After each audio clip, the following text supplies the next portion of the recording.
자, 안녕하세요. 예, 이준희 행정사라고 하고요. 여기 서 있지만 여러분들의 선배예요. 여러분들은 올해 이제 행정사가 되실 거잖아요. 올해 또는 1차를 준비하시는 분들은 내년쯤에 동차로 합격을 하니까 행정사가 되실 거잖아요. 그래서 제가 선배예요. 어떤 행정사도 저보다 선배는 없어요. 없기는 해요. 저는 1회 때 합격을 했기 때문에 물론 제 선배님들은, 그러니까 시험 출신에 한해서는 동기 이하죠. 그래서 여러분들이 제 후배가 되실 거예요. 자, 오늘 이번 주하고 다음 주에 걸쳐서 행정심판법을 하게 될 거고요. 그 다음에 그 3주차, 4주차에는 행정 절차론을 하는 거 아니에요. 행정 절차론 두 번을 다 합니까? 라고 하는데 그건 아니고요. 행정 절차법에 대해서 할 거예요. 그 다음에 수업 내용 자체는 여러분들 1, 2차 공통 과목이에요, 이게. 그러니까 이 부분이 1차에서 출제율이 높다라고 하면은 사실 분량에 비해서 그 높은 편은 아니거든요. 행정절차법하고 행정심판법을 다 합쳐서 1차를 봤을 때 한 3문제 정도? 그 정도가 많으면 한 3문제 정도 이렇게 출제가 될 거예요. 근데 내용적으로 측면을 접근을 한다면은 행정절차법의 어떤 내용도 그렇고 행정심판법의 내용도 어떤 쟁송이라는 파트로 들어온다면 풀 수 있는 그 실력을 늘린다고 해야 될까? 그러면 한 4회에서 4문제에서 5문제 정도까지도 늘릴 수 있는데, 문제는 이 부분을 1차 수업할 때 이렇게 많이 하진 않아요. 왜냐면 이게 아까도 말씀드렸지만 양이 적지가 않고, 그 다음에 심판법보다는 소송법을 기준으로 수업을 하고, 소송법을 하고 난 다음에 심판법은 이런 차이가 있어, 뭐 이런 식으로 잠깐 언급을 하는 정도로 넘어가기 때문에 1차 수업에서는 이렇게 소홀히 하고 넘어갈 수밖에 없는데, 문제는 이게 2차 과목이에요. 그래서 1차에서 제대로 행정법을 했는데도 불구하고 여러분들이 2차에 왔을 때 선행이 전혀 안 돼 있는 것 같은 그런 현상을 2차 강사로서 느끼는 이유는 어쩔 수가 없는 것 같아요. 저도 이제 1차를 수업하면서 계획을 잡아보니까 어쩔 수가 없는 것 같아서, 자, 아예 지금 단계에서 1차 하시는 분들도 들어두면 좋은 거니까 2차 선행 겸 1차 내용에 대한 어떤 학습 뭐 이런 식으로 해가지고서 심판법하고 절차법을 잡고 들어가시면은 좋을 것 같아요. 그래서 이번 처음에는 이제 심판법이 들어가는 건데, 자, 자료가 나갔어요. 자료 자체는 뒷부분에는 어떤 문제니까 문제를 제외하고 9페이지일 거예요. 아주 그죠? 9페이지. 제가 기속력 파트는 정리가 안 돼 있거든요. 그거는 뒤에 문제로 그냥 판단을 하려고, 그 문제를 외우려고 그랬으니까 그거 뭐 한 페이지로 넣는다고 해도 10페이지에 10페이지. 10페이지만 외우시면 돼요. 1, 2차가 다 되는 거거든요.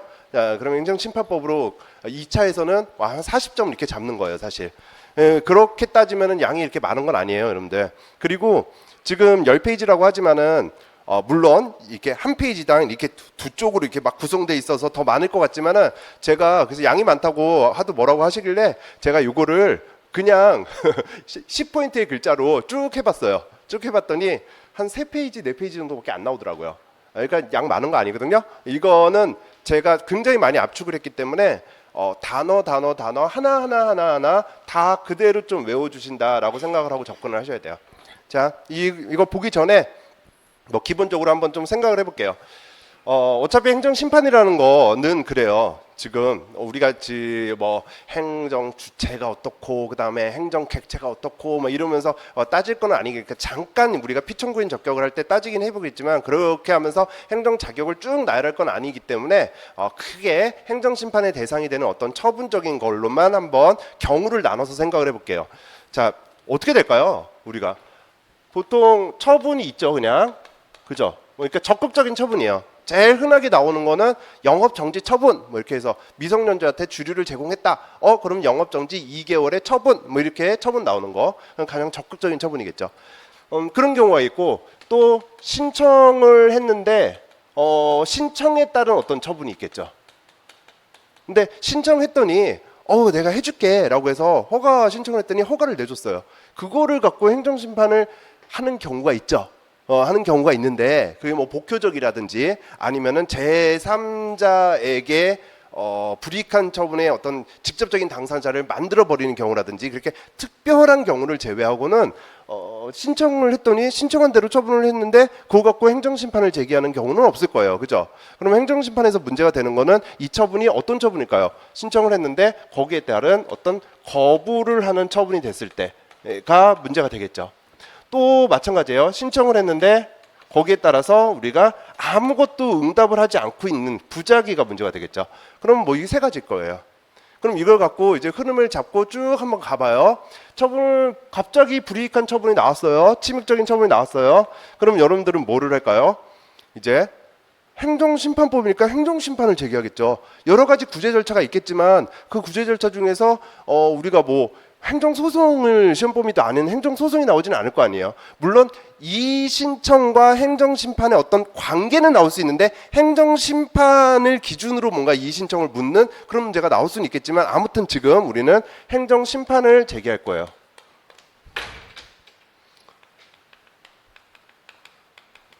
어떤 구제 수단으로. 그럼 이것만 해요? 행정심판법에 나와 있긴 하지만은 행정심판만 청구하나요?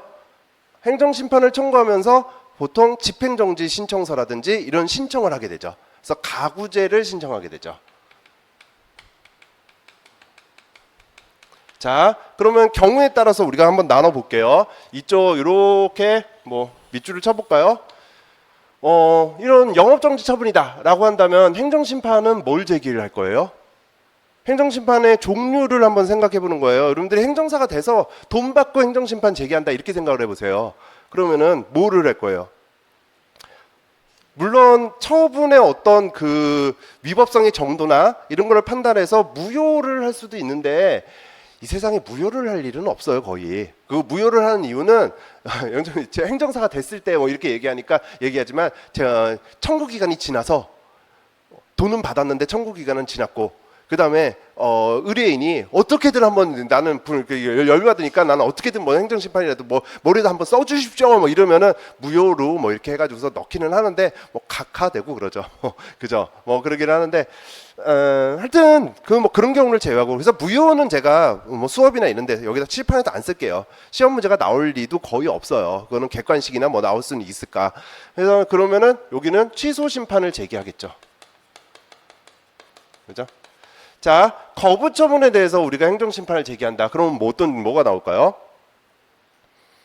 거부 처분은 처분이니까 그 처분을 취소해 달라라는 어떤 거부 처분, 취소 심판을 제기할 수도 있을 테고, 그 다음에 법으로는 행정심판법에 행정심판 종류가 나왔을 때는 의무이행심판이라는 것이 있는데 그 의무이행심판은 이 거부 처분과 부작위를 대상으로 한다라고 써져 있기 때문에 그냥 법으로는 의무 이행 심판을 제기할 수도 있을 거예요. 자, 부작위는 당연히 거부와 부작위를 대상으로 하는 의무 이행 심판을 제기하겠죠.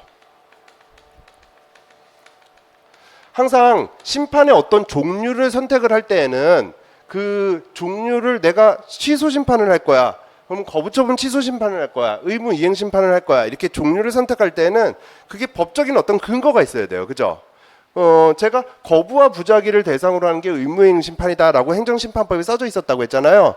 그러면은 거부처분 취소 심판은 법적인 근거가 있나요? 거부처분을 취소 심판으로 제기한다라고 얘기를 했는데 이게 법적인 근거가 있어야 될 거 아니에요. 그럼 근거가 있냐고요? 예, 지금은 있어요. 있는데 한 4, 5년 전에 개정되면서 생긴 거고 그 전에는 없어요. 그러니까 법적인 근거를 굳이 따져본다면은 이렇게 한번 분류를 해볼게요. 좀 이따 하고 지울게요. 일단 뭐 행정심판 용어의 정의나 뭐 이렇게 해서 행정심판의 종류 해가지고선 종류에 나왔을 때 종류에 취소 심판, 의무이행 심판, 무효 등 확인 심판이 있습니다라고 할 때 취소 심판은 처분을 취소하는 심판입니다. 의무이행 심판은 거부나 부작위를 대상으로 해서 의무 이행을 구하는 심판입니다. 이렇게 써져 있으니까 자, 그렇게 써져 있는 어떤 종류라는 근거. 그 다음에 그렇게 해서 재결이라는 게 나오면 행정심판의 어떤 판단위원회의 어떤 판단이 나와서 재결이 나오면 그 재결의 효력으로 대표적인 게 기속력이라는 게 있거든요. 자, 그러면 기속력이 여기서 인용이 됐을 때 기속력은 어떻게 될지, 여기서 인용이 됐을 때 기속력은 어떻게 될지, 여기서 인용이 됐을 때 기속력이 어떻게 될지 라는 법적 근거가 있어야 될 거 아니에요. 근데 여기도 없었어요. 없었죠. 없고요. 그 다음에 그러면은 기속력을 따르지 않으면 인용 재결이 나왔는데 기속력을 따르지 않으면 거기에 대한 실효성을 확보하기 위한 수단으로 우리가 뭐 직접 처분이다, 간접 강제다 이런 걸 얘기하거든요. 뒤에서 다시 할 거예요. 그러면 어떤 직접 처분이다, 간접 강제다. 자, 그 당시에는 간접 강제도 없었고 4, 5년 전에는 없었고 아무튼 여기에서도 없었으니까 좀 지워볼게요. 여기서도 그러면은 기속력을 따르지 않으면 그러니까 취소 심판에 어떤 기속력을 따르지 않으면 직접 처분할 거야. 뭐 거부 처분 취소 심판에 의무 이행 심판에 기속력을 따르지 않으면 직접 처분할 거야. 이렇게 써져 있었다면 직접 처분이라는 뭐 할 수 있네 이렇게 나오겠는데 지금도 그렇지만 직접 처분은 의무 이행 심판만 적용이 돼요. 왜냐하면은 조문 내용이 처분을 명하는 재결이 나왔을 때 뭐 그에 따르지 않으면 뭐 신청을 받아서 뭐 상당한 기구 시정을 구하고 어쩌고 저쩌고 해가지고선 직접 처분할 수 있다 이렇게 써져 있기 때문에 처분을 명하는 재결은 의무 이행 심판의 재결이거든요. 처분 명령 재결이라는. 그러니까 어떤 법적 근거가 없었어요. 근데 그냥 과거 법으로 따질게요. 과거 법으로. 그러니까 야 거부 처분 취소 심판을 할 수 있다고? 법적 근거가 없는데 어떻게 할 수 있어? 라고 부정하는 견해들이 많이 생기는 거죠. 그러면 이렇게 뭔가 대립이 있으면 거기에 대한 어떤 대립은 계속 되겠지만 해결을 해주는 데가 그래도 어디예요? 법적 해석을 하거나 뭐 이런 게 아니라 해결을 해주는 데가 판례죠, 판례. 판례는 이렇게 얘기해, 뭐 이렇게 얘기하잖아요. 그러면서 심판위원회 뭐 재결례라든지 아니면 판례가 뭐라고 얘기했냐면 거부처분 취소 심판도 인정돼. 왜냐하면은 처분을 취소하는 재결이 거부를 대상으로 할 때에는 그러면 어쩌고 저쩌고 해야 된다. 재처분 의무가 발생한다. 이렇게 판시를 한 거죠. 판시를 해서 판례는 인정하고 있었지만 법적 근거는 없었고 그러다 보니까 이제 법적 근거를 넣었어요. 행정심판법이 개정이 되면서 넣었는데 종류에다가도 넣고 기속력에다도 넣고 직접 처분에다가도 넣으면은 너무 좋겠는데 뭘 삐꾸가 났는지 하필이면은 여기다가만 넣은 거예요. 49조에만 넣은 거예요. 49조에만. 자, 49조에서 아까 제가 말씀드린 것처럼 판례 문구를 그대로 법조문에 그대로 거의 비슷하게 넣었거든요. 뭐 취소 심판이 거부를 대상으로 할 때는 다시 이전 신청에 따른 재처분을 하여야 한다. 뭐 이런 식으로 다시 넣었거든요. 그러면은 취소 심판이 거부를 대상으로 해서 인용 재결이 나왔다. 그럼 거부처분 취소 심판이 가능하구나라는 것을 명문으로 인정했는데 여기는 인정하지 않고 여기에다가도 안 넣고 여기에다 안 넣으니까 아직까지도 조금 심판법이 좀 이상하다라는 그런 표현을 하게 되는 거죠. 그럼 이거를 이 아까운 시간에 제가 왜 얘기하냐? 기출에도 나왔어요. 거부처분 취소 심판이라는 게 가능한지 여부에 대해서 나왔죠. 이제는 과거의 어떤 논란을 다 써주실 필요는 없지만은 기속력 49조에 법적 근거를 두고 있다. 이 정도만 기억을 해놓으시면 돼요. 되셨죠? 자, 그러면 이제 심판을 제기해요. 심판을 제기하고 난 다음에 행정심판 청구서를 보내고 나서 행정사가 되시면 또 같이 뭐를 하시냐면은 가구제를 신청하는 거죠. 이 가구제는 뭐 여기다 지우면 이제 집행정지와 그 다음에 임시처분이라는 제도가 있어요. 행정심판법에는. 자, 이건 좀 이따가 다시 한 파트로 얘기를 하고, 자, 행정심판을 제기했으니까 이제 심판이 절차가 진행이 되겠죠. 행정심판을 다투고 있는 데는 뭐예요? 그 업무를 누가 한다, 뭐 제가 한다, 내가 한다, 네가 한다, 이걸 뭐라고 해요? 관할이라고 하죠. 그죠? 관할은 행정심판, 어떤 행정심판은 내가 한다, 뭐 네가 한다라고 하는데 5개로 관할을 나누고는 있지만 그냥 여러분들이 5개 중에 하나지만 어떻게 보면 좀 원칙적으로 직근 바로 가까운 위에 상급 기관에서 한다 이 정도만 일단 정리를 해 놓으세요. 그래서 관할이 지정되고 나면은 그리고 난 다음에 이제 심리라는 것이 들어가게 되죠. 심리라는 거는 최종적으로 그걸 바탕으로 해서 판단이라는 재결이 나오기 위한 옳다 그르다라는 어떤 판단을 하기 위한 옳다 그르다를 판단하는 과정이에요. 그러니까 우리가 생각하는 과정. 근데 항상 두 개를 거쳐서 우리가 심리를 거치고 그리고 재결이 나오거든요. 요건 심리라는 것이 나오고 그 다음에 본안 심리라는 것이 나오죠. 자, 요건심리라는 것은 이런 것들이 있겠죠. 행정심판 원래 여러분들 소송은 법률 관계, 법률적인 원인 이런 것들을 소송으로 민사나 이런 거 형사를 따져도 그런 거를 소송으로 하고 있지. 그 법률 관계에 기에서 나온 어떤 처분을 소송으로 잡는 경우는 그렇게 많지는 않아요. 많지 않은 게 아니라 원래 어색한 거예요. 그러니까 여러분들은 이제 1차를 그래도 했으니까 어떤 내용이 있는지 뭐 한 번은 들어보셨을지 모르겠는데 뭐 당사자 소송이다. 이게 우리는 어색하지만은 행정법에서는 어색하지만 어떻게 보면 당사자 소송이 또 원칙적인 거죠, 사실. 그죠? 처분 이전에 법률 관계를 그게 어떻게 보면 원칙적인 거예요. 근데 어떻게 법률 관계를 갖고 다 이게 일반인과 행정청이 뭔가를 대립해가지고 싸우나요? 그리고 그렇게 되면은 뭔가 상권 분립에서도 뭔가 좀 이상해지고 행정 입법의 어떤 권한이라는 것도 문제가 되기 때문에 그래서 뭔가 하나 만든 거예요. 행정 소송이라고. 그러니까 법률을 원으로 작용이 나오면 그러면 그 작용을 대상으로 위법한지 부당한지를 한번 판단해 보자라는 것이 이제 행정 심판의 그런 내용이고 모든 작용을 다 대상으로 할 수 없으니까 처분이라는 것을 하나 만든 거거든요. 개념을. 그러면은 그 요건이라는 것이 이제 처분을 대상으로 한다 또는 뭐 부작위를 대상으로 한다라는 어떤 대상적 효과. 그러니까 행정심판의 대상이 되는 적법한 자격이라는 어떤 대상적 격. 그 다음에 행정심판을 제기할 수 있는 사람도 청구할 수 있는 사람도 아무나 할 수는 없고 그 청구할 수 있는 적법한 자격이 있어야 된대요. 그래서 청구인 적격. 그 다음에 청구인이 있으면 그 상대방이 있어야 되잖아요. 우리가 행정법에서 항상 주체와 객체 이렇게 얘기를 하면 주체는 물론 지자체도 있고 뭐 이렇게 있는데 그냥 원래 주체는 뭐예요? 국가죠, 국가. 그죠? 객체는 국민이죠, 뭐 국민, 사인이잖아요. 근데 국가가 어떻게 다 일을 해요? 그러니까 뭐 행정에 관련된 뭔가 이렇게 그런 건 행안부에서 한다. 뭐 보건에 관련된 건 뭐 보건복지부에서 한다. 이렇게 각각의 행정기관을 만들었잖아요.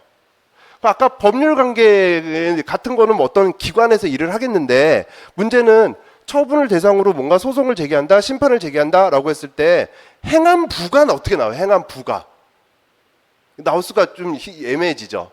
그러니까 그 상대방이 되는 우리가 또 하나의 개념을 만들어서 그거를 뭐 처분청이다. 그러니까 피청구인이다. 이렇게 만들게 된 거죠. 그래서 피청구인 적격이다. 이렇게 만들었어요. 그리고 뭐 10년 지나고 20년 지나도 행정심판을 제기할 수 있다 이러면은 법률적인 행정의 안정성에 문제가 되다 보니까 또 요건으로 우리가 기간에 행정심판은 90일, 180일 안에 행정심판을 꼭 청구해라라는 어떤 청구 기간이라는 거를 또 두고 있죠. 그 밖에도 많아요. 그 밖에도 행정심판은 한 번밖에 안 되는 거니까 재심판 청구가 안 되고 다른 법률에 뭐 특별한 구제 절차가 있다면 안 되고 뭐 등등의 여러 가지 요건이 있죠.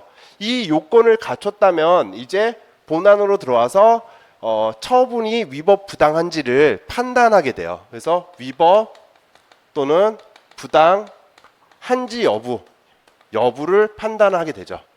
자, 그리고 난 다음에 뭐가 나와요? 이제 재결이라는 거, 판단의 결과가 나오게 되는 거죠. 그죠? 그러면은 요건을 갖추지 못하면 어떻게 돼요? 요건을 갖추지 못하면 심리를 통해서 우리가 처음에 요건 심리를 했는데 청구인 적격이 없어. 이건 대상이 아니야. 뭐 이렇게 판단을 했으면은 애초에 본안으로 들어가지도 않으니까 그거는 뭐 따질 필요 없다. 그래서 각하한다. 주장을 배척하는 어떤 각하 재결이라는 게 나오게 되고 요건을 갖췄다면 이제 본안으로 들어가죠. 본안을 들어가서 위법 부당한지 여부를 판단한다고 했으니까 위법 부당하면 그러면은 그 사람의 주장이 맞는 거잖아요. 이 처분 위법 부당해요 라고 행정심판을 청구한 사람의 주장이 맞는 거니까 그건 인용이 되겠죠. 그 다음에 만약에 근데 위법 부당하지 않으면 청구인의 주장이 타당하지가 않으면 그러면 그거는 기각이 되겠죠. 근데 기각이 또 아니죠.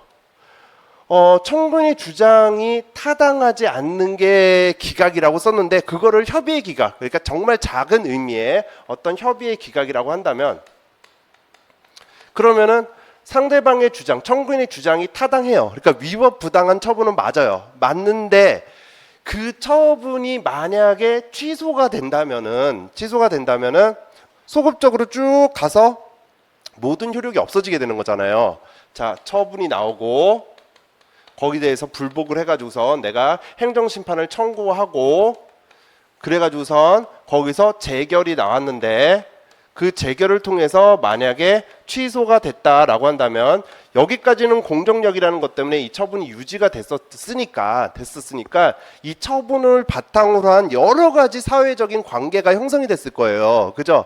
그 관계가 형성이 됐는데 그 형성된 관계가 자 취소가 되는 순간 어떻게 돼요? 이제 쭉 가서 처분실로 돌아가서 여기서 소급적으로 취소 없어지는 거거든요. 그죠? 이 처분을 없애버려요. 그럼 처분이 없어지면 이 형성된 관계는 어떻게 되냐고요? 형성된 관계는 그 형성된 관계도 없어져야죠. 당연히 없어져야 되는데 그랬을 때 사회적인 너무 큰 혼란이 발생한다 라고 한다면 그걸 함부로 없앨 수는 없을 거예요. 그죠? 그러니까 자 다시 지울게요. 그러니까 어떻게 돼요? 이 기각 물론 위법 부당한 처분이지만 어쩔 수 없이 우리가 사정 재결을 내린다. 그 처분을 그냥 유지한다라는 어떤 사정 재결을 내릴 수가 있게 되는 거죠. 자, 여기까지예요. 그리고 난 다음에 그 사람의 주장이 아무튼 뭐 틀린 거 그 처분이 유지가 되는 거면 뭐 후속적인 일은 별로 없을 거고 각하 재결도 뭐 그 처분이 유지가 되는 거니까 후속적인 게 뭐 없을 테고 그럼 이제 인용 재결이 문제가 되는데 인용 재결은 그 처분이 취소가 된 거잖아요. 취소가 되는 거니까 요거에 따른 어떤 청구인들을 보호하기 위한 효과, 그죠? 뭐 여러 가지 재결의 효과가 여러 가지가 있지만 그 중에서 이제 인용 재결의 어떤 실효성을 확보하기 위한 인용 재결의 어떤 구속력이라는 그 효과를 우리가 기속력이라고 하고 그게 자 하도 말이 나오는 조문이니까 뭐 49조에 기속력이 있다 정도 이걸 보게 될 거고요. 자 기속력에는 여러 가지 그 처분은 반복하지 마. 그래서 반복 금지라는 어떤 의무. 자 그다음에 필요하다면 빨리 다시 처분해라는 어떤 재처분이라는 어떤 의무. 그 다음에 형성됐던 결과는 없애라는 결과 제거라는 또는 원상 회복이라는 그런 어떤 효력이 나오게 돼요. 자 반복 금지라는 거는 주로 어디서 올리겠어요? 여기 이게 뭐예요? 적극적인 영업정지 처분 이렇게 된 거잖아요. 그죠? 홍길동이라는 애가 8월 15일 날 술을 마셨어요. 근데 걔가 15세, 뭐 14세 뭐 이렇게 미성년자래요. 그러면은 영업정지 처분을 내렸죠. 그죠? 근데 사실 알고 보니까 술은 그 옆에 뭐 다른 어른이 마셨고 잔을 거기다 그냥 놓고 간 거여가지고서 얘는 콜라만 마시는 데인데 잘못 단속을 해가지고서 뭐 그런 거였대요. 그래가지고서 그거를 입증해가지고서 이겼어요. 이겼더니 행정청이 영업정지 처분이 취소가 됐잖아요.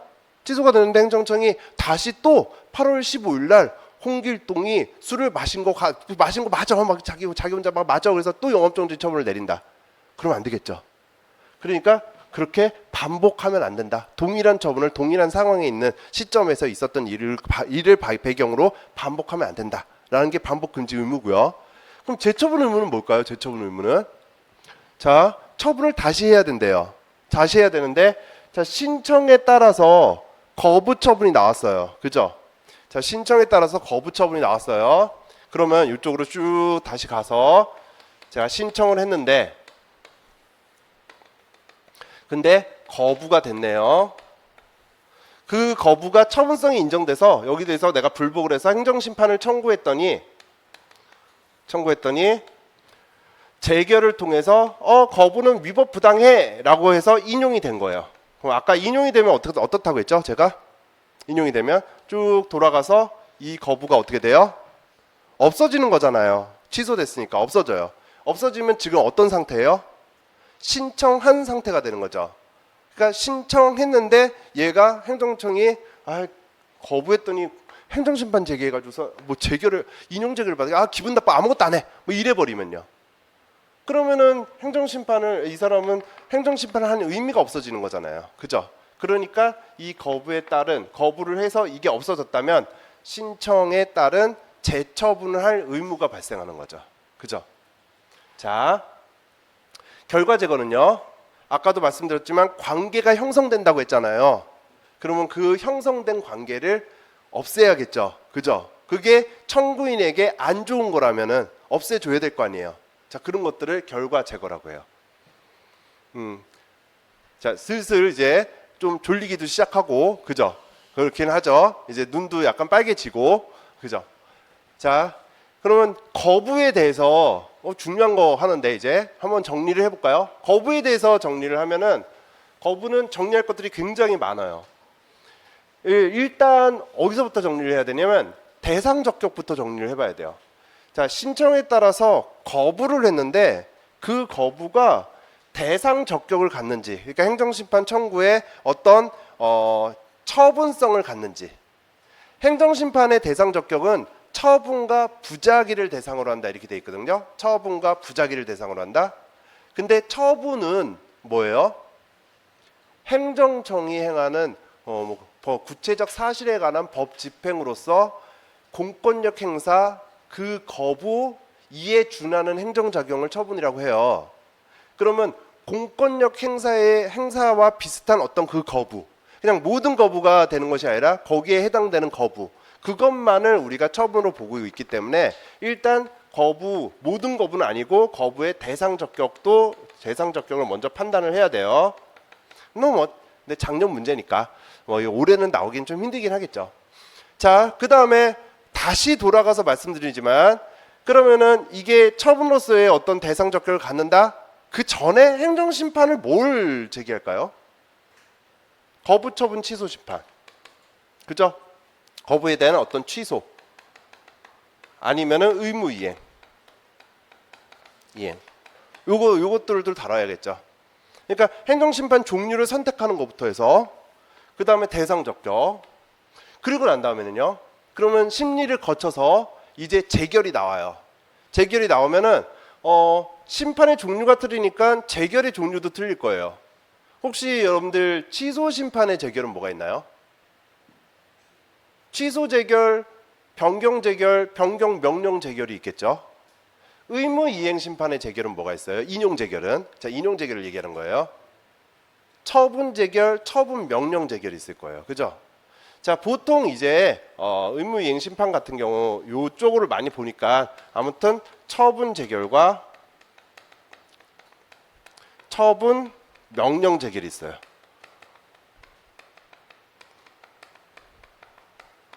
그죠? 그러면은 둘 개 다 인용 재결이에요.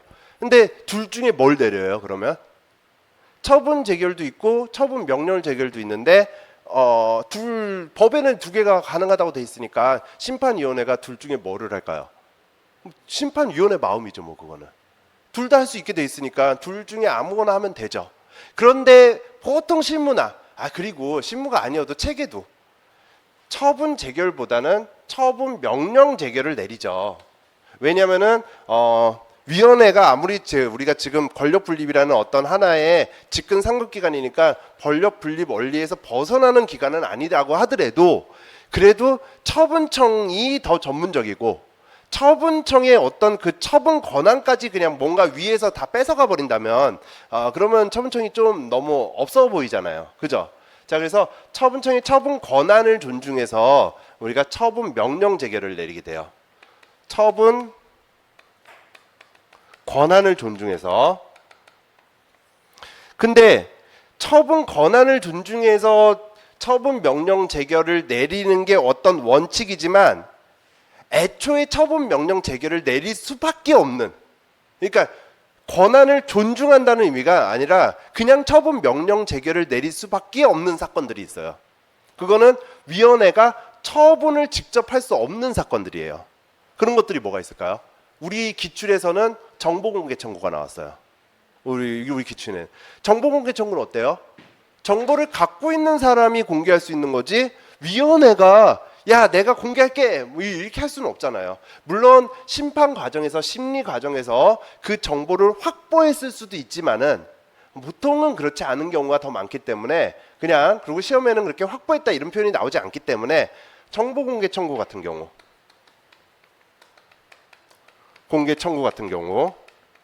그 다음에 또 뭐가 있을까요? 자치권을 보장해야 되는 경우가 있어요. 뭐 지자체라든지 아무튼 그 자치권을 보장해야 법적으로 자치권을 보장하게끔 뭔가 근거가 있다든지 아무튼 그 자치권을 보장해야 되는데 그 위에서 함부로 해버린다 이런 건 안 되겠죠. 자 그래서 자치권 보장이라든지 그 다음에 또 뭐가 있을까요? 예산이요. 예산. 그 뭔가를 하려면 돈이 들어가요. 근데 위원회가 그거에 대한 수분 예산을 받지 못했거든요. 그러면 돈이 없는데 어떻게 해요? 그죠? 그러니까 어떤 예산을 수반하는 업무라든지 자 이런 것들은 애초에 처분 권한을 존중한다라는 의미에서 처분 명령 제기를 내리는 것이 아니라 그냥 뭐예요? 처분 명령 제기를 내릴 수밖에 없는 그러니까 처분 제기를 할 수 없는 그런 경우가 되죠. 자 그렇게 해가지고선 처분 명령 제기를 내리면 그 다음에 뭐가 발생한다고요? 이제 재결이 인용 재결이 나왔으니까 기속력이 발생하겠죠. 그럼 기속력이 발생하니까 제가 뭐라고 했어요 아까? 거부가 없어지면 신청에 따라서 뭐를 해야 되는 재처분을 해야 되는 의무가 발생한다니까요. 그럼 재처분을 해야 되는 의무가 발생하면은 재처분을 하겠죠. 그때 재처분은 뭘까요? 자 신청을 했는데 근데 이게 없어졌어요. 거부를 했더니 재결을 통해서 이 거부를 취소시켰거든요. 그러면 이 사람은 다시는 거부는 못할까요? 그 행정청은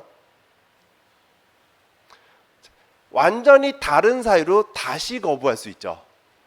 여러분들 그래가지고서 이름 얘기 나오잖아요. 그 지금 뭐 그 스티븐 윤가 이 사람이 대법원에서 이겼잖아요. 지금 이겼는데 과연 외교부가 과연 어쩔 것인가? 다시 거부할 것이다. 왜냐하면 왜 다시 거부해요? 거부하면 또 그 소송을 거쳐서 4, 5년이 걸릴 테고 그동안 또 못 들어오고 그리고 난 다음에 거기서 또 이기면 또 신청하면 또 거부할 것이다. 뭐 사람들이 이렇게 얘기를 하잖아요. 그러니까 거부 처분이 취소됐다고 해서 행정기관은 다시 거부 처분을 못하는 게 아니에요. 동일한 사유로만 거부를 못하는 거죠. 동일한 사유로만. 그죠? 그거를 이렇게 판례 표현으로 한다면 어떻게 돼 있냐면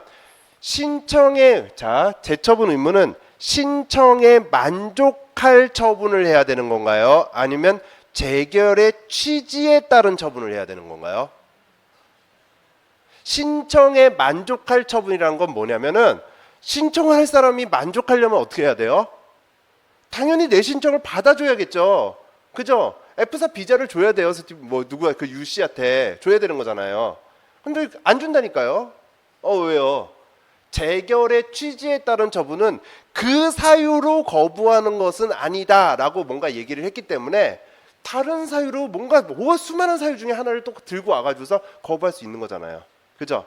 그러니까 자 이때 나오는 기속력이라는 것은 기속력이라는 것은 신청에 만족할 처분이 아니에요. 이건 뭐예요? 재결의 취지에 따른 처분이에요. 그죠? 자, 그 다음에 또 문제가 되는 건 뭐냐면 이제 이 부분이 행정심판이라고 한다면 자, 행정심판을 청구했으면 뭐를 할 수가 있다고 했죠? 그 다음에는 가구제할 수 있다고 했죠. 행정심판법상 구제 수단에 대해서 논하시오라고 한다면 여러분들은 행정심판의 종류를 선택하는 거와 그 종류에 따라서 행정심판이 진행되는 거 당연한 거죠. 그거와 플러스해서 항상 뭐예요? 가구제를 생각하셔야 돼요. 가구제라는 게 집행정지와 그 다음에 임시처분이죠. 자, 들어가기 전에 한번 살짝만 얘기할게요. 제가 소송에서의 논란을 한번 얘기해 볼게요. 근데 이 논란은 심판에는 전혀 적용할 필요가 없어요. 없지만은 그래도 제가 한번 얘기를 해 볼게요. 자, 신청을 했는데 거부를 했어요. 거부를 했더니 행정심판을 청구하고 그 다음에 그럼 심판을 청구하고 그 뒤에 집행정지를 신청했어요. 정지를 신청했죠. 자, 뭔가를 신청했을 때는 항상 거기에 대한 이득이 있어야 돼요. 내가 신청을 해가지고 거기에 대한 신청에 따른 뭔가 결과를 받으려면 항상 이익이 있어야 되거든요. 행정심판 청구도 이익이 있어야지 청구할 수 있는 거잖아요. 그죠? 항상 이익이 있어야 돼요. 그러면 이익이 있는지 생각을 해볼게요. 집행정지는 우리가 뭐 효력의 정지 또는 뭐 절차 속행, 절차 일부 또는 전부의 속행 또는 뭐 절차 진행의 정지 뭐 이렇게 얘기를 하는데, 아무튼 집행정지가 인정이 된다면 요거 자체가 없다 뭐 이렇게 생각을 해보면 되겠죠. 처분이 나왔는데 그 처분의 집행 효력까지 만약 정지시킨다면은 처분이 없다라고 해요. 지금 당분간은 없다, 없는 걸로 보자. 왜냐면은 뭔가 문제가 생길 수 있으니까 없는 걸로 보자라고 하는 거거든요. 그러면 집행정지라는 것도, 자, 신청을 한 순간 그래 받아줄게, 거부가 없는 걸로 보자. 그럼 거부가 없는 거면 어떤 상태인데요? 신청한 상태 아니에요? 신청한 상태면 이 사람한테 이득이 있는 거예요, 없는 거예요? 신청에 따라서 내가 어떤 권익을 부여받아야지 이득이 있는 거지, 신청한 그 상태가 무슨 이익이 있어요? 아무런 이익이 없잖아요. 그러니까 거부가 없는 것으로 볼게 라는 집행정지가 아무런 이익이 없어요. 그러니까 거부 처분은 집행정지의 대상이 되지 않는다라고 이제 판례가 얘기를 하고 그렇게 있는데, 문제는 이런 경우가 있어요. 우리는 이제 행정사니까 이제 외국인 뭐 체류 업무나 이런 걸 가지고 한번 생각을 해볼게요. 만약에 내가 비자를 받았어요. 비자를 받았는데 뭘 잘못했다라고 해가지고선 500만 원 이상의 벌금이 뭐가 물리거나 뭐 했을 때 잘못했다라고 해서 출국 명령을 받았어요. 비자 연장을 신청했더니 비자 연장 신청을 했더니 거부가 되고 출국 명령이 나온 거예요. 그래서 행정 소송을 제기해요. 지금 소송으로 얘기하자고 했으니까 소송을 제기해요. 그런데 만약에 소송을 제기하는 동안 출국 명령이나 뭐 이런 거를 신청하지 않으면, 우리 집행을 정지하지 않으면 난 나가야 되잖아요. 그죠? 나가야죠. 출국 명령을 받았고 날짜가 됐으니까 나가야죠. 안 나가면 불법 체류가 되는데, 물론 실무에서는 딱지 스티커 붙여줘요. 언제까지 더 유예를 해주거든요. 그런데 그런 거 말고 그냥 이론적으로만 본다면 나가야 되잖아요. 그러면은 자, 출국 명령이나 아니면 연장 신청을 거부했다. 거부만 따지는 거니까 연장에 대한 허가 거부를 정지해 놓으면, 이거를 없애버린다고 하면 제가 연장을 신청한 상태죠. 그러면 연장을 신청한 상태이기 때문에 신청자로서의 지위로 우리나라에서 머물 수 있거든요. 그러니까 나갈 필요가 없는 거예요, 그거는. 그럼 그런 건 이익이 있잖아요. 그죠? 그런 건 이익이 있어요. 그러니까 그런 경우에는 우리가 이익이 있으니까 제한적인 범위 내에서 거부 처분이라고 하더라도 집행정지를 인정해야 된다라는 견해가 많고요. 그 견해가 많은 것도 행정심판에 그대로 적용을 시켜서 문제가 출제가 되죠. 문제가 출제가 되는데, 그런데 우리는 그런 견해가 있다라고 쓸 게 아니라, 자, 소송은 임시처분이라는 제도가 없어요. 그러니까 그런 견해 대립이 있는 거예요. 근데 항상 학자들이나 이런 사람들은 이 소송을 바탕으로 공부를 하기 때문에 문제는 또 소송에서 뭔가 포인트를 얻어가지고 출제를 하니까 그런 문제가 나오는 거고. 그럼 답안은 뭐겠어요? 심판은 임시처분이라는 제도가 있잖아요. 그 사람한테 임시적으로 우리나라에서 머물 수 있는, 그 외국인에게 머물 수 있는 지위를 부여하는 처분을 해주면 되잖아요. 그죠? 집행정지를 인정하지 않는다고 하더라도 아까 제가 스티커 붙여준다고 했잖아요. 유예시켜준다고 했잖아요. 행정심판하고 있구나. 그럼 그때까지 뭐 한 달 뭐 이런 식으로 유예하는 그런 지위를, 체류할 수 있는 지위를 임시적으로 주면 되죠. 자, 그런 것들이 임시처분이에요. 그러니까 행정심판은 임시처분이라는 보충적 제도가 있으니까 집행정지의 거부처분에 대한 집행정지를 인정할 필요가 전혀 없죠. 그죠? 자, 그 정도까지 해서 여기까지 하면은 뭐 행정심판법에서 나오는 뭐 단어들은 다 얘기가 된 것 같아요. 단어들은 다 얘기가 됐기 때문에 이제 대상적격에 해당되는 것만 하나만 더 얘기하고 쉬는 시간을 좀 가질게요. 자, 대상적격이 뭐라고 했죠? 우리가 행정심판을 제기했는데 행정심판을 아무거나 다 모든 국가작용, 모든 행정작용에 대해서 다 행정심판을 제기할 수 있는 건 아니라고 했고, 뭐만 처분과 부작위에 대해서만 우리가 행정심판을 제기한다고 했죠. 그러면 자, 생각을 해볼게요. 처분이라는 게 있어요. 처분과 부작위를 대상으로 한다고 했는데, 처분이 뭔데요? 처분이 행정청에서 행하는 구체적 사실에 관한 법 집행으로,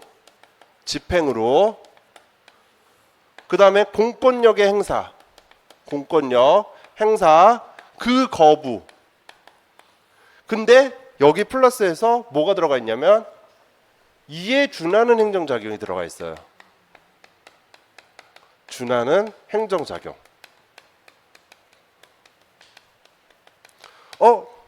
여기까지만 있다면은 뭐랑 좀 비슷해요? 그러니까 다 잊어버렸죠. 1차 때 내용 다 잊어버렸을 거예요. 행정행위랑 비슷하죠. 그림은 행정행위로서의 어떤 거부, 거기에 준하는 행정작용. 그러니까 처분은 행정행위랑 같아 라고 하는, 처분과 행정행위가 같다라고 보는 이론설의 입장이 있는데, 그런 학설은 이제 여러분들이 답안지 쓸 일이 없어요. 여러분들이 시험 시간이 긴 그런 시험이라면 그런 거 다 써야죠. 써야 되는데, 사실 우리는 50분 동안, 그러니까 한 사례라고 해봤자 뭐 20분 동안 우리가 40점 써야 되잖아요. 한 3페이지 정도, 뭐 길면, 그죠? 그 학설을 대립해 쓸 필요가 없어요. 자, 그런 학설이 있는데 우리는 다른 학설을 취할 거예요. 왜냐하면은 행정행위와 보다 훨씬 처분은 넓은 개념이다라는 그런 학설을 취할 거거든요. 왜 그런 학설을 취할 거냐면 여기 이에 준하는 행정작용 이런 말이 들어가잖아요. 그죠? 사실 처분이 되려면 5가지 징표를 다 가져야 돼요. 행정청, 구체적 사실에 관한 법 집행, 공권력의 행사, 뭐 그 거부.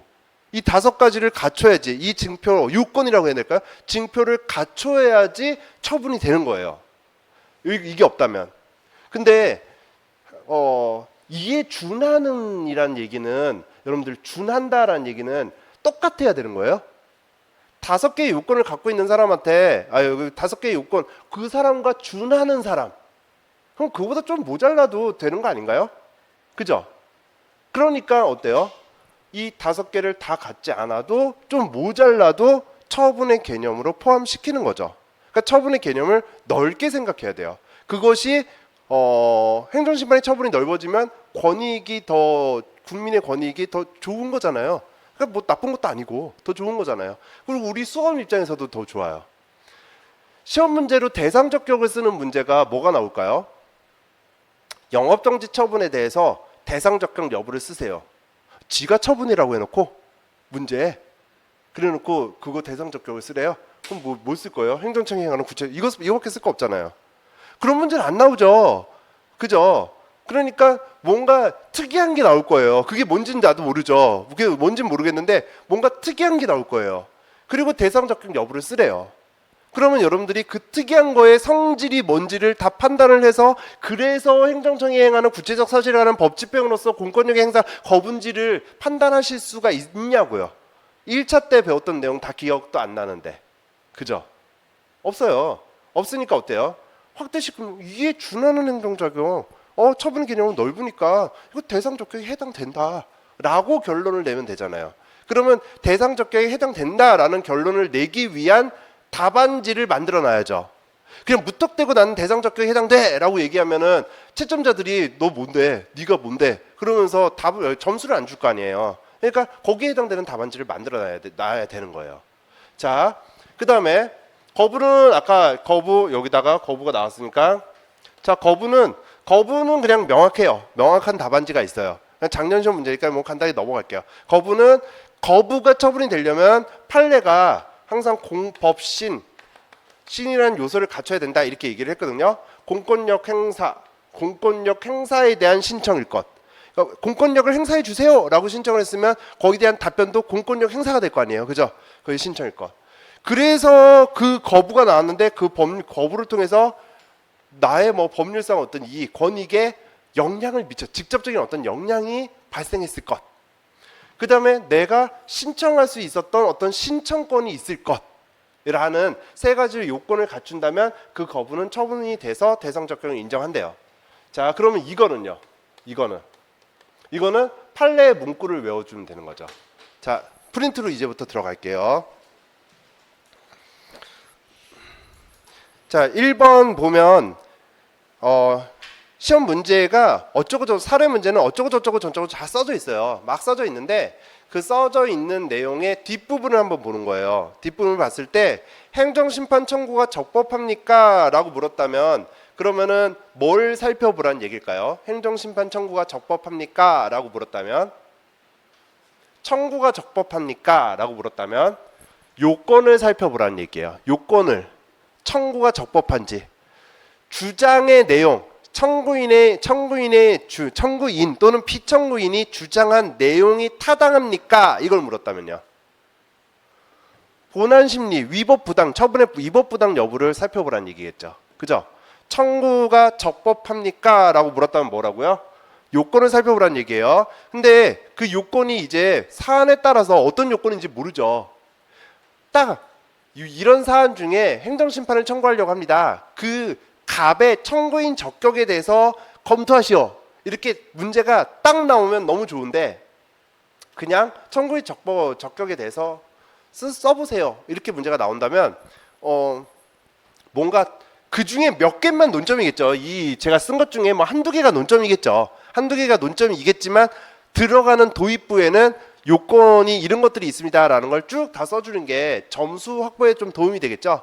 그래서 그런 의미에서 1번은 쓴 거니까 자 행정심판 청구가 적법하기 위해서는 다른 법률에 특별한 규정이 없을 것, 그 다음에 행정심판 대상으로서 처분과 부작위에 대한 청구일 것, 그 다음에 청구인 적격이 있을 것, 청구인으로서 적법한 자격, 그 다음에 청구의 현실적 필요성이 있을 것, 피청구인을 상대로 청구 기간 내 청구일 것, 재심판 청구가 아닐 것 등이 요구가 돼요. 자, 요것들이 하나하나가 다 우리가 행정심판 요건이 되겠죠.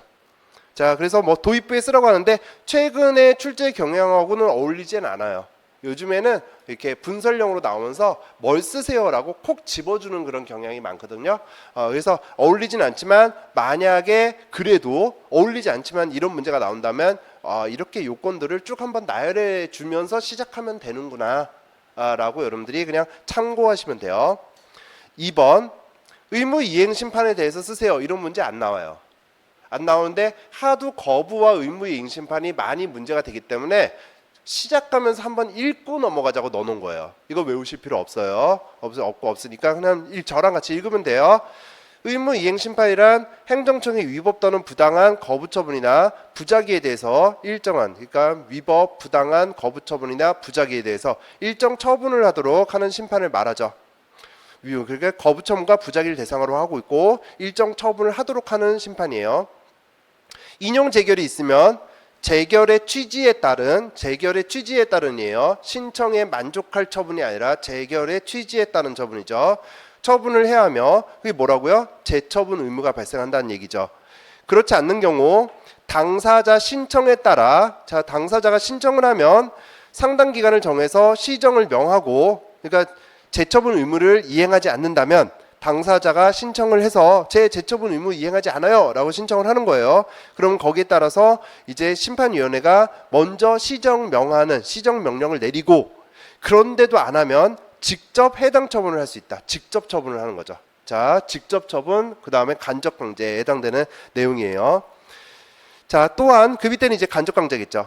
인용 재결에 따른 재처분 의무에도 불구하고 인용 재결에 따른 처분을 하지 않으면 역시 신청에 따라서 상당 기간 시정을 명하고 그래도 안 하면 지연 기간에 따라서 일정 배상을 명하거나 즉시 배상할 것을 명할 수 있다라고 해서 간접강제가 들어가요. 자, 그냥 한번 읽어봤으니까 됐어요. 이제 3번 부작위 이거는 무조건 외우셔야죠. 요 밑에 거는 여태까지 부작위가 나온 적은 없어요. 그죠? 거부처분은 주구장창 나왔고요. 근데 사실 부작위가 그렇게 출제가 잘 되지는 않아요. 안 되는데 10년이 이제 넘어갔는데 한 번도 출제가 안 되지 않았다라고 한다면 뭐 그냥 간단하게 한번 뭐 물어볼 수는 있거든요. 그러니까 물어보면 써야 될 게 이거밖에 없어요. 요 세 줄 외워두시면 돼요.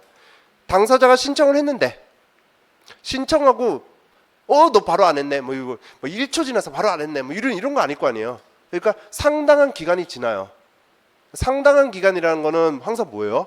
필요할 그 사람 뭔가 그걸 하기 위해서 필요한 충분한 기간이라는 뜻이니까 자 상당한 기간이 지나요. 근데 그렇게 기간 내에 일정 처분을 해야 될 법률상 의무가 있어요. 법률상 의무. 그런데도 불구하고 하지 않은 경우 부작위에 해당되죠. 그러니까 신청, 상당한 기간, 법률상 의무. 자 이런 것들이 들어가 주면 돼요. 그 다음 4번 거부처분. 자 외우지 마세요. 올해는 그냥 한번 보는 거예요. 거부행위가 행정처분이 되기 위해서는 공권력 행사, 법신에서 공권력 행사 이렇게 돼 있죠. 그 다음에 동그라미 2번 법률관계에 직접 영향을 미친다. 법. 동그라미 3번 행위 발동을 요구할 법규상 조리상 신청권. 자 근데 거부처분은 외우지 마세요는 아니네요. 외워야죠. 이거는 왜냐하면 대상적격을 묻지는 않겠지만은 다시 또 묻지는 않겠지만 너무나 거부처분을 바탕으로 해서 문제가 나올 수 있는 경우가 너무나 많기 때문에 죄송해요. 외워야죠. 공권력 행사, 그 다음에 법률관계에 직접 영향, 그리고 법규상 조리상 신청권이에요. 법규상 조리상 신청권. 자, 그 다음에 5번. 이제 대상적격. 이거 하고 실 거예요. 자, 제가 지금 뭐라고 했어요? 뭔가 이상한 것들이 나온다고요. 그럼 그 이상한 것들이 나왔을 때 대상적격 여부를 물어요. 그죠? 그러면 여러분들이 최종적으로 일단 1 답안지를 쓸 거 아니에요. 그래서 사안을 뭐 적용한다 또는 뭐 사안을 해결한다 검토하라고 했으니까 이렇게 쓸 거 아니에요. 그래서 대상 적격 맞다, 적격 맞다 뭐 이렇게 쓸 거 아니에요. 그럼 왜 맞냐고요. 왜 맞는지 여기다 써줘야죠.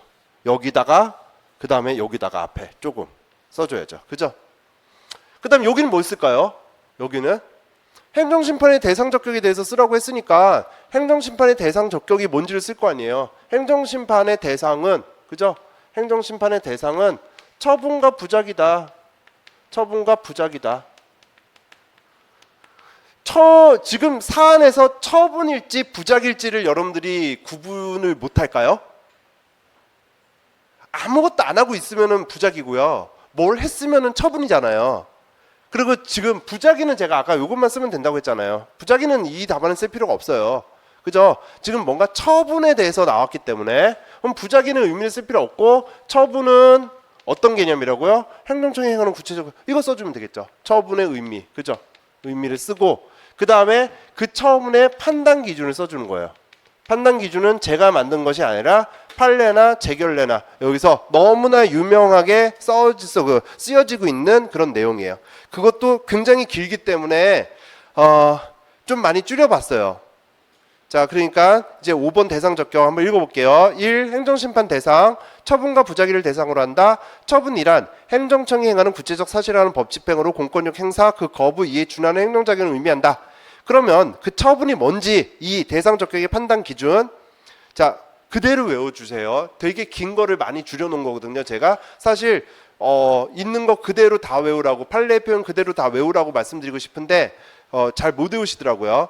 그래서 줄여놓은 거니까 일단 판례가 뭐라고 얘기했냐면, 그리고 행정심판 재결례가, 중앙행정심판위원회 재결례가 뭐라고 얘기했냐면, 처분성 여부는 추상적이고 일반적으로 결정할 수 없대요. 자기들도 얘기를 했어요. 그 사안마다 틀린 거지 이거는 처분이야, 이거는 처분이 아니야 이렇게 판단할 수가 없대요. 그죠? 일단 그걸 깔아야죠. 그래서 관련 법령의 내용 및 취지, 그 다음에 처분으로서의 성립 또는 효력 요건을 충족하고 있는지 여부, 그 다음에 상대방이 있는 불이익과의 실질적 관련성. 자, 이거를 개별적으로 판단해서 참작해서 개별적으로 결정할 것이다 이렇게 돼 있는 거예요. 그러니까 세 가지가 들어가죠. 관련 법령의 내용 및 취지, 행정처분으로서의 성립 효력 요건을 충족하고 있는지 여부, 그 다음에 상대방 등이 입는 불이익과의 실질적 관련성. 그러면은 판단 기준이 이거라고 여러분들이 얘기를 했어요. 얘기를 했는데 그 A에 대해서 대상 적격 여부를 쓰라고 했는데 A가 뭔지를 지금 모르니까 이렇게 쓰고 있는 거잖아요. 그럼 A가 뭔지 모르는데 관련 법령의 내용 및 취지는 여러분들이 아세요? 모르실 거죠. 뭐 저도 잘 모르겠는데 뭐 사안 보면 그죠? 판례 보면 판사님이 그렇게 얘기하니까 오 그런가 보다 뭐 이러는 거죠. 성립 내지 효력 요건을 충족하고 있는지 그거 몰라요 우리가. 그렇잖아요. 상대방 등이 입는 불이익과의 실질적 관련성 뭐 얼마나 관련 있는지 내가 어떻게 알아요? 내가 불이익이 내 일도 아닌데 그죠? 몰라요. 모르니까 3번의 사안의 적용에는 모르지만 그냥 그 A가 그 자체로서 직접 국민에 대해서 구체적 효과를 발생하고 있고 뭐 특정한 권리 의무를 형성하게 하고 있는 경우에 해당되기 때문에 왜 그런지는 나도 잘 모르지만 그냥 아는 것처럼 쓰는 거예요. 채점자가 날 불러가지고서 너 그거 아니? 하고 물어볼 건 아니잖아요. 그러니까 자, 그 자체로서 직접 구체적 효과를 발생시키고 특정 권리 의무를 형성하게 하는 경우에 해당되기 때문에 그래서 대상 적격에 해당된다. 행정심판의 대상이 된다. 이렇게 써주시면 되겠죠. 되셨죠? 자, 잠깐 쉬었다가 들어갈게요.